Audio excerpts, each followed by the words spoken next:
एक सुनसान दोपहर थी, बिल्कुल शांत। सिर्फ दूर किसी पंछी की आवाज और झाड़ियों में सरसराहट। छोटा सा लड़का ईशान घर के पीछे खेलते खेलते अचानक रुक गया। उसकी आंखें एक पुरानी बाल्टी पर जा टिकीं, जो आंगन के कोने में धूल और कीचड़ से भरी पड़ी थी। जैसे ही वह उसके पास पहुंचा, उसकी नजर उस पर पड़ी चीज पर गई।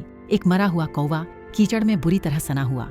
वह घबराया, पर उसकी जिज्ञासा और डर के बीच कुछ अजीब सा खिंचाव था। वो कौवे को गौर से देख ही रहा था कि फड़फड़ फड़फड़, कौवा अचानक जिंदा हो उठा। उसके पंखों की तेज हरकत से कीचड़ के छींटे उड़कर सीधे ईशान के चेहरे पर जा लगे। वो चौंक कर पीछे हटा, लेकिन जैसे ही उसने डर से अपने चेहरे को रगड़ा, उसका चेहरा बदलने लगा। नयन नक्श धुंधले होते चले गए, मानो कीचड़ ने उसकी पहचान ही मिटा दी हो।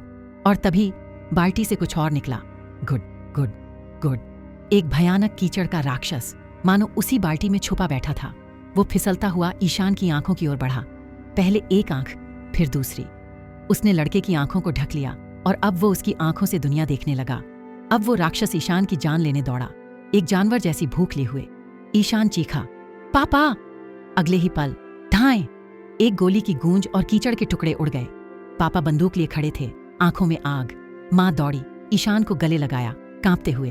बड़े बेटे आरव को बोली, ईशान को लेकर भागो, घर ले जाओ, जल्दी। लेकिन तभी क्रिटर राक्षस फिर से बना, और इस बार पहले से भी बड़ा और डरावना। वो घर के दरवाजे की ओर लपका, पर माँ रास्ते में दीवार बनकर खड़ी हो गई। उसने पास पड़ा दरांती उठाया, चाक। राक्षस के 2 टुकड़े कर दिए।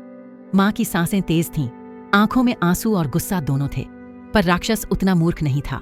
उसने अपना हाथ लंबा किया और एक बार फिर ईशान की गर्दन पकड़ ली। इस बार वो और भी ताकतवर हो गया था, और अचानक ही वो काले धुएं में तब्दील हो गया और गायब हो गया, ईशान को साथ लेकर।